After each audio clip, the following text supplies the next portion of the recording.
Welcome back to the Chad Hasty Show on News Talk 95.1 FM and 790 AM KFYO. Joining us on the phones right now to take a look at what's happening on the national scene, spokesperson with the RNC. It's Liz Harrington joining us once again here on the show. Liz, good morning. How are you today? I'm great. How are you? Doing wonderful. I appreciate you joining us today on the show. Absolutely. I want to first start off with Joe Biden. He's leading in the polls right now for the Democrats. Yesterday, I think he unveiled his, $1.7 trillion climate change plan. And it came out, Liz, that he may have plagiarized once again. That Uncle Joe may have plagiarized. Yeah, not surprising, right? Nothing's changed. 32 years ago, we were actually put out a great flashback video of the news coverage when he ran for president the first time in 1987. And it shows him clearly stealing a speech, word for word. And then, again, he blamed it on other people. He said, I didn't have bad intentions. And here we are 3 decades later. It's the same thing. He doesn't have an original idea. He copy and pasted these radical left-wing groups because he's trying to get the support of the Democratic base, which is lurching to the left. And he has all these far-left ideas that they just cut and pasted into his climate plan, and he says, that's going to be good enough. It's not going to be good enough in the Democratic primary. It's not going to be good enough in the general election either. Well, and Liz, this is what I've said all along. I think that Joe Biden, he may present one of the toughest tests for President Trump if he can make it through a Democrat primary. But Liz, he's a horrible candidate for president. I mean, we've seen it how many times that he's run now. He's just not a good candidate, it seems. And it does it seem like to you that his team is protecting him by not doing a lot of events? Absolutely. They're really hiding him from not only the press, but also I think just the people, or they're not showing up. I mean, they had a video of him helping someone, a woman up and letting her sit in a chair, and he made a joke about him being so creepy to women in the past. But you take a step back and you look at this video. He's in this tiny gym with hardly anybody there. Yeah. And so he doesn't have the enthusiasm, that's for sure. And also, I'm not sure he's all there himself. I mean, we just had his campaign come out with a statement that he confirmed that he still supports the Hyde Amendment, which bans taxpayer funding for abortion. Well, just a few weeks ago, he was telling a radical activist with the ACLU, assuring her that the Hyde Amendment has to go, that we're going to make everyone, taxpayers that are disagree with abortion on moral grounds, we're going to make you pay for it. And he said that clearly. So now his campaign's walking that back.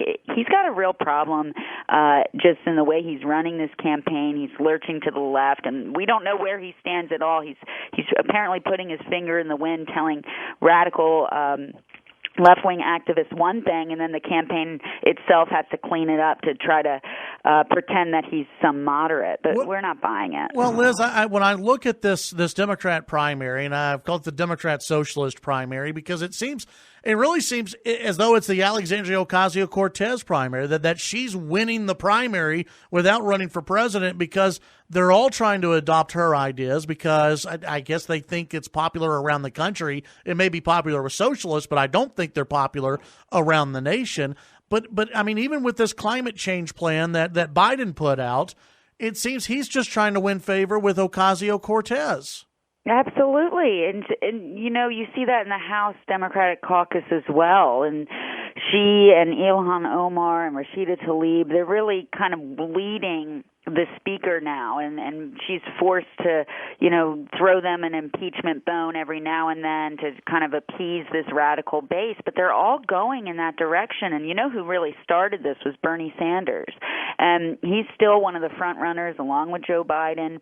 And the fact is they're all endorsing the radical policies that he's that he's believed in since the 1980s, since when he was honeymooning in the Soviet Union and he was praising the murderous communist dictator Fidel Castro in Cuba. I mean, these are radical ideas.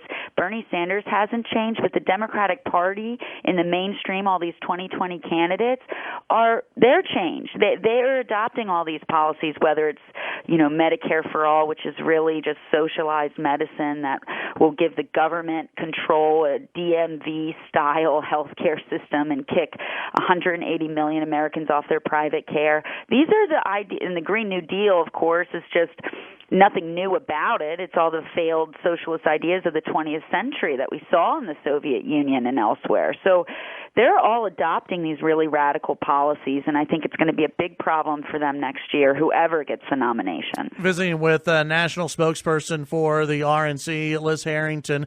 Liz, I want to get to a story that came out today and just get your comments on it. Beto O'Rourke, who used to be the media darling of the Democrats, no longer is, but he put out a new policy proposal today saying that he wants to enact term limits on Congress, but then he also wants to have a national holiday for Election Day, get rid of voter ID, and same-day voter registration on a national level. What are your thoughts on that?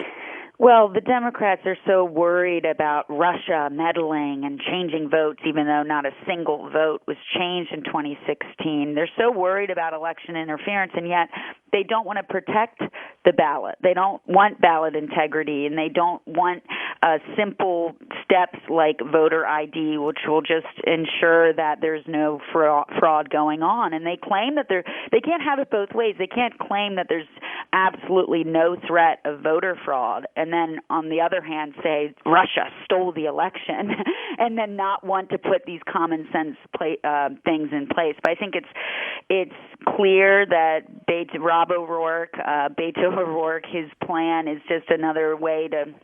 They think they can get more Democrats to the polls. And, I mean, look, it's not that, it's a civic responsibility. It's not that hard to, make time if you want to show up on Election Day. And we already have early voting that's widespread in, every state.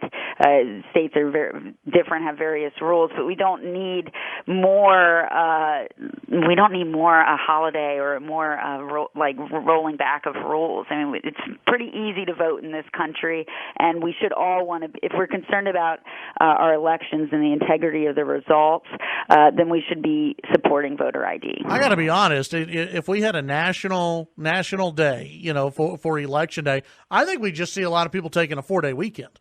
Right. I think you would just see a lot. You'd probably have even less turnout. Yeah, exactly. I think people would be like, all right, well, I'll just take off on Monday. I'll go out of town. It's going to be great. Ideas still win, right? They have mandatory voting in Australia, and yet all their polls were wrong. And, the conservative politicians still won. So, look, we're not worried about winning on the issues. Democrats, they're really open borders because they think it's more votes for them. And that's why they're for sanctuary cities and all this stuff. They give IDs to illegal aliens in different states. I mean, this is what it's all about for them. They think it's all about votes. But at the end of the day, we're going to win on the ideas because our ideas are working. The country's doing great again, and, we'll win on the issues day in, day out. Visiting with Liz Harrington. Liz, before I let you go, there was and again, I don't put a lot of stock into what the actual number is as far as the approval rating goes for the president from CNN, but CNN had to admit on Sunday, on their poll, he's holding steady. And that may surprise some people because it has been a nonstop beatdown from CNN and other media outlets going after Trump, saying that he shouldn't be that he should be impeached, that he did something wrong, obstruction of. I mean, you've seen all the news coverage, obviously. And they have to admit that his approval rating is holding steady. What does that say about the president and his strength that even through the last few weeks of all the media coverage, that his approval is holding steady and maybe even going up? Well, I think it means that, the truth gets through regardless of how biased the mainstream media is. And the fact is, a lot of people have tuned out of CNN and MSNBC because they were told a lie for 2 years that the President of the United States was a Russian agent. And it was completely absurd and ridiculous. And look, they paint every little issue in the most negative light they can to the president. And the people know how biased the mainstream press is, but they can't hide the facts of, just how people are feeling better about the country now. Yeah. I mean, the latest polls as well, you have 71% are optimistic about the country and our economy and growth. It's almost a near high.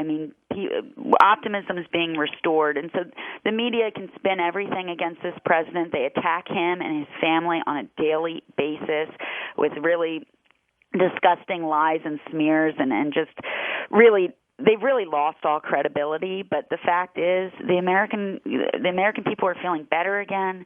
We're growing again, and we're restoring some common sense back to our country and back to Washington, and people feel that, and it's resonating with them. And so I think you'll continue to see his numbers go up. Liz Harrington, national spokesperson for the RNC, as always, appreciate your time, and y'all keep doing a great job raising that money out there.